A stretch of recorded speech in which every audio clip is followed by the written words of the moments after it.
Hey guys, welcome back to another episode of Motorcycle Rewind, and today we're back with the 1970, let's be clear, we're back with a pile of parts for the 1970 American Eagle 750 GT. Let's dig in.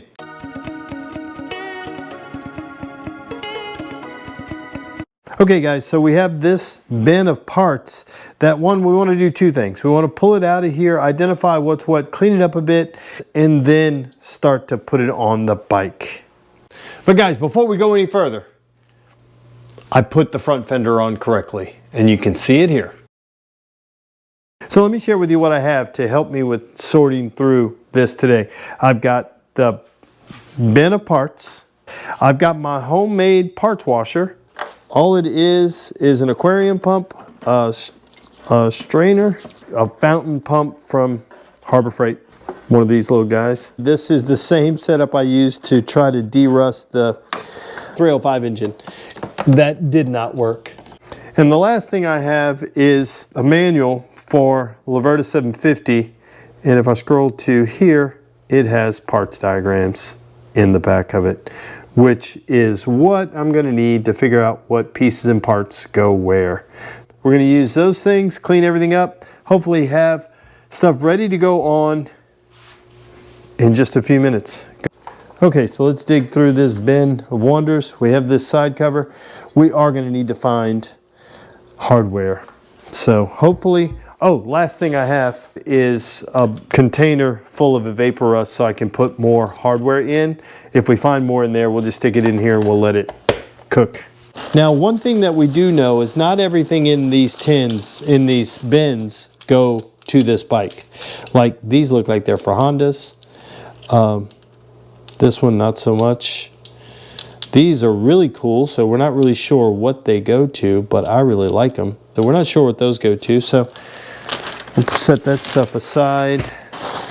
This looks as though it's got some, let's find out. Okay, let's dump this bag out, see what it is. Again, it's, maybe this is the hardware we need. That's the K hardware, that's the F hardware. Not sure exactly what all the, might as well start with the A's first.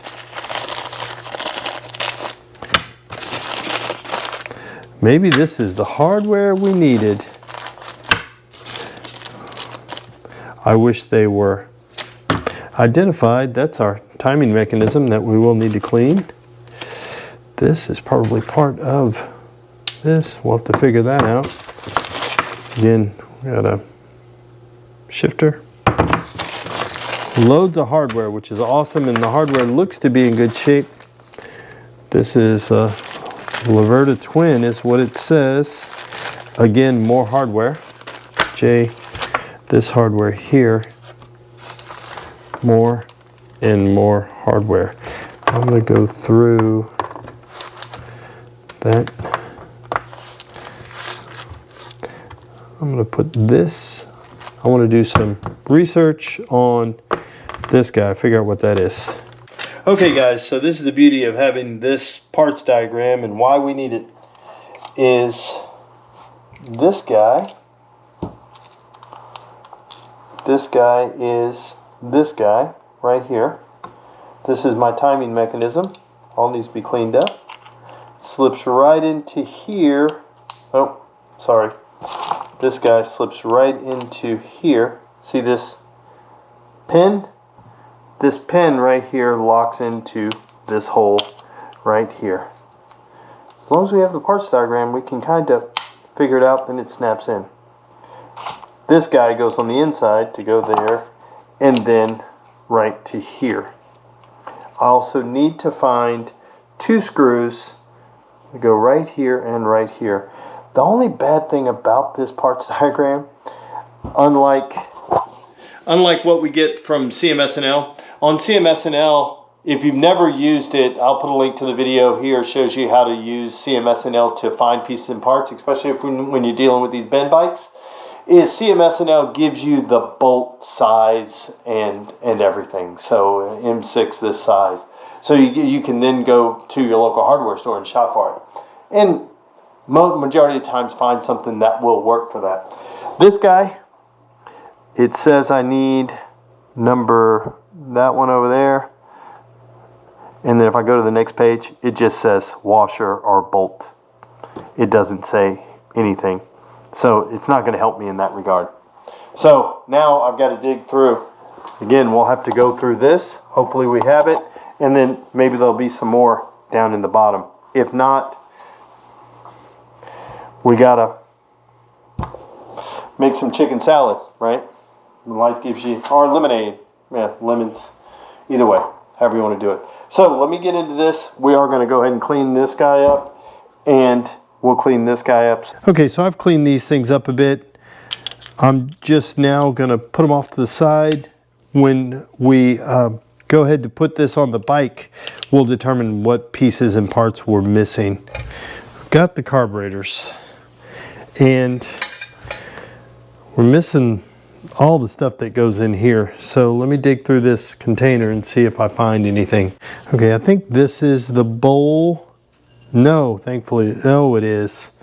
This is the bowl, and it's got a hole in it. Okay, so we are just missing the drain plug. First thing when I saw it, because it was so crusty, I thought it had a hole in it, but it's just missing a drain plug, so that's good. But it's also missing all of the inside of this. We've got a jet.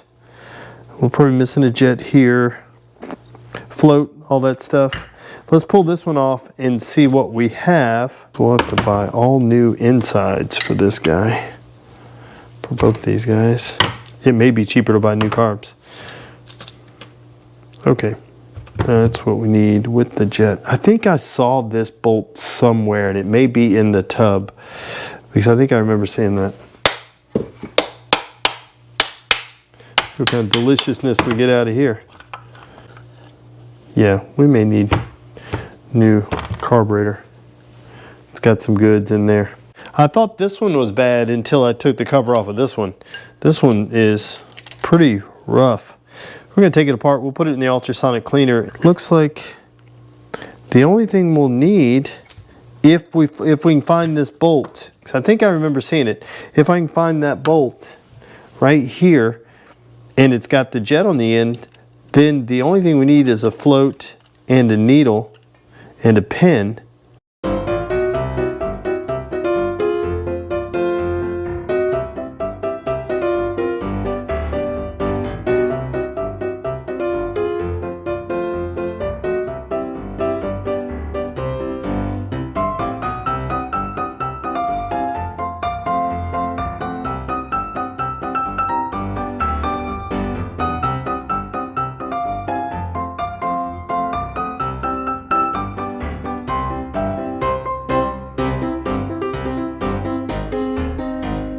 Okay, so we have the carbs in the ultrasonic cleaner. So let's get to next step. Since I grabbed a starter bag, let's grab the starter and let's go from there. Okay, look here, we have the starter here. I'm gonna go through and clean out some of that grease a little later. We're just gonna check to see if this thing works. Okay, so we have the starter out. I looked up on the diagram. It looks like we have everything minus some hardware. We're missing some hardware, but at least we have one to be able to choose to start with. We may be missing a nut, so we're moving in the right direction. I'm going to use my jump box and test this thing, see if this starter is any good, see if it actually makes some noise, which would be nice. So let's give this thing a go. Negative to the ground, positive to this side, then we're just going to turn it on. Let's do it again. Sounds like it works. I like doing it with this jump box because I got an on-off switch, right? So I can just use that as my starter button. And if you saw the GPZ video, you saw me use that as my starter button to turn the bike over.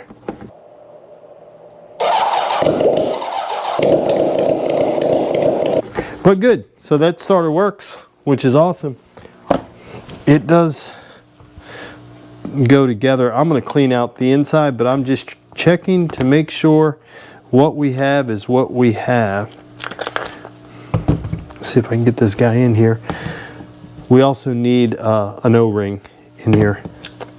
Again, I'm just doing mental notes on this stuff, but trying to keep it together. Let's make sure it goes back together. There we go.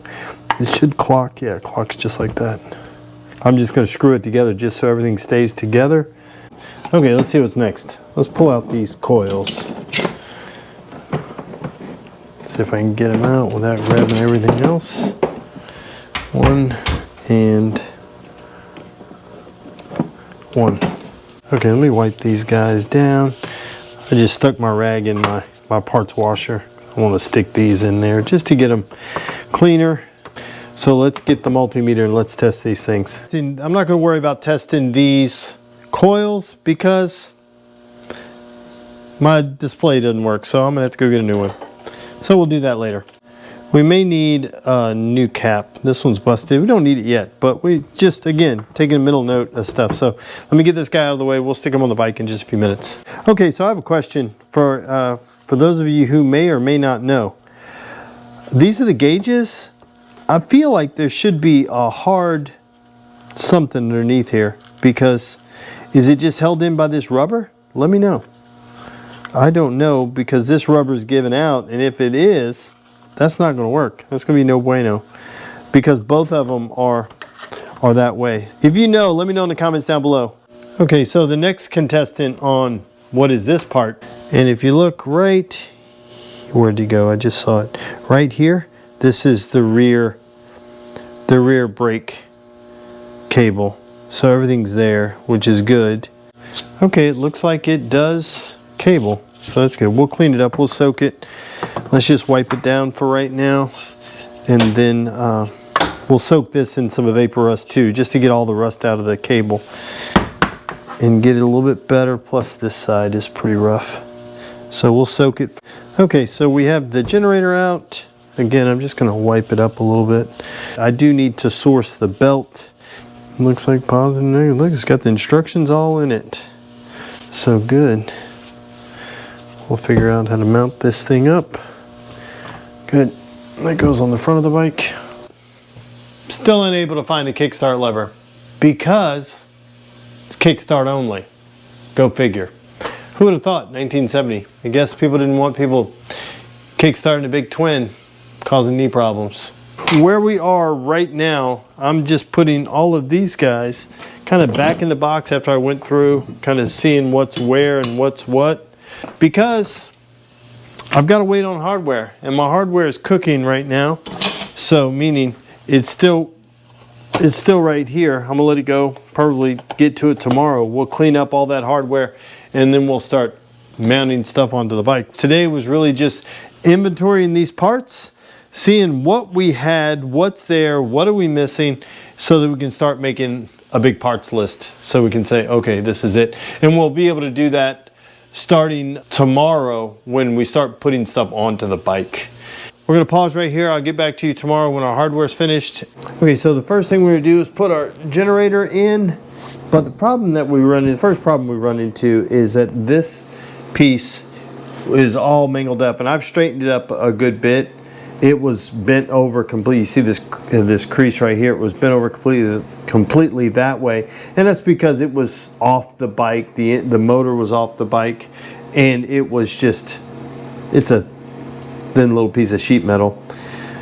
So I've got to straighten it up so the pulley will actually slide through it. So this is our problem. See, it's not round. It's not making its way through. It gets over some of it. It doesn't get over all of it. So that's why we had to take it out. We're going to have to make it less of that shape and more of a round all the way around. So, well, it'll require some beating. So let's get at it and get back to you in just a few moments. Okay, guys, so we beat this guy into submission. So now it is round, and now it does slide over and work its way down as it should. All right, was not doing that before, so now we're good. Now what we're gonna do before we slip this on is I wanna repair these wires. A couple of reasons. The red one right here turns into a black one, and the black one right here turns into a blue one. Clip those off, put the correct wire to there so that it's easy to tell for the next guy. And then we'll put some new heat shrink all the way on this, slide it on, and we'll be good to go. Okay guys, after some further inspection, the red one does go to black, and you can see they need new ends here. The blue one just was repaired here and goes to blue. It still needs a new end, so I'm going to check. I'm going to pull off these. I'm going to cut the red one here, pull this one off, resolder it, put a better connection on, and then put better in. Okay, so I've got the wires repaired here, and I used some of these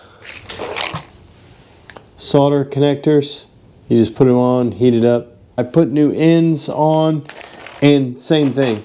These are heat shrink terminals, so the ends shrink, which is good. So they fit nice and tight, and they're weatherproof, which makes it good, especially for this application. Let's go ahead and put some heat shrink on it and get it buttoned up. Okay, let's go ahead and slide this guy in. Let's see where looking for the pin, right here, this guy. Okay guys, so we have this, it's mounted up. We are missing the back strap. So again, trying to take note. That's why we're putting this stuff on, so we can take note of everything that's there. I'm glad we were able to fix this. All this thing does is, I think that's where the cover rests on it. Bolts here, and just, it kind of acts as a dust shield, if you will. But let's get on to the next one. Okay guys, we're going to start putting in the coils. I've got them slipped in here already where they go. One attaches right here, the other one attaches right here. And as you can see in this diagram right there, one there, one there. This one is for the left side, that one's for the right side. So let's go ahead and bolt those in. Now we get to put in the 20-pound starter. Goes in right here. We already pulled the sprocket off. Got the clip over there. Pulled that off. So it slides in this way. And, oh, looks like we're going to have to, everybody knows to put your starter in your American Eagle, and to remove your starter, you must first remove your oil filler. This guy sticks up and is in the way, so we got to remove our dipstick so that we can now go right here. We'll move these wires out of the way. We'll figure out where they go. And then they bolt in. It goes in right there. I just got to put some through bolts. So now I got to figure out hardware that goes all the way through. So see, it's a through bolt. These aren't threaded. They go all the way through right there and right. Now we're starting to get enough of the electrical in so that we can figure out, okay, this goes to the, that goes to the starter. Figure out where these guys go. This one looks like it's broken off. This one has an end. This one looks like it has the end of a wire on it. So we'll have to figure out where those guys go. I'm going to go ahead and put this sprocket and clip on, and then we'll go ahead and figure out what hardware we need. So guys, everything on this bike just takes a little longer. One, you have to figure out where it goes. Two, you have to figure out what hardware do I need to hold it, because there's no instruction. All it says in the parts manual is bolt or nut or washer. It doesn't give you the dimensions, so it's kind of trial and error, going back to the pile of bolts, sticking bolts through, see what fits.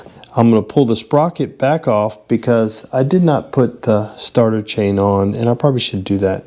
Okay guys, have the starter chain on, and it's super easy. All you have to do is slide the starter back out, put the sprocket on the chain, and then slide it back on. So guys, this is about where we're going to end for this video right now, because the next step is we're going to be vapor honing the carburetors, figuring out the rest of the hardware. When we get back with the carburetors, we're going to do the wiring before we mount them on. We're still going to need carb kits, but I'm going to mount them up anyway just so I can get the cables run. But we're going to be able to get these guys clean. I'm still going to mount them up even though they won't have all of the pieces and parts on the inside. They're easy enough to get off to rebuild them. But I want to get them on the bike so there's less stuff on the shelf, less stuff in the bins. And we're making progress. It's slow, steady progress, but we're making progress. The next video will have the carbs and the wiring, hopefully the wiring, all of this getting to where it goes, because we don't have any more pieces to mount up wiring wise. We have a tail light here already.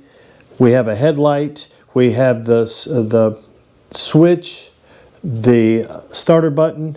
Everything else is underneath here that we need. So the next one will be just cleaning the carburetors and then wiring up the bike. One step closer. One step closer. A lot of steps closer than where it was. If you remember, it looked like this.